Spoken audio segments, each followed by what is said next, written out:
Ing-ani ka simple ang atong pag-install, no? Storage tank 480 liters, water pump 1/2 horsepower, ug horizontal pressure tank 60 liters. So nakawulhang ni siya with L bracket para ma-maximize nato ang space kay hallway man ni siya. So naka PVC pipe lang ta kay naaman tay EPC or automatic pump control para protection sa atong water pump. Kung mahutdan man gani og tubig, automatic stop ang water pump para malikayan ang pag-init sa tubig sa sulod sa water pump ug mao'y hinungdan sa pagkalanay sa pipe o pagkasunog sa water pump. So nibutang ta og pressure switch before sa EPC para dili mo failure ang atong EPC.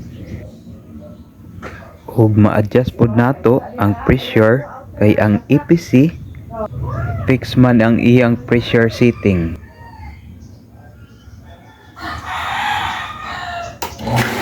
So ni-under na ang atong water pump.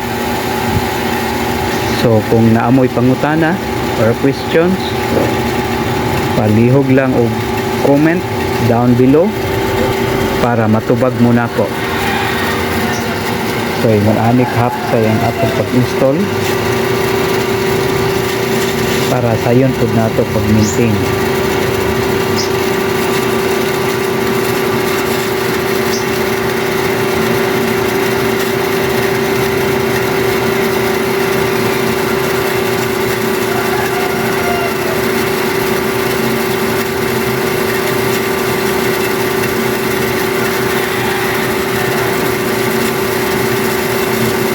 So palong na atong water pump. Salamat sa pagtan-aw.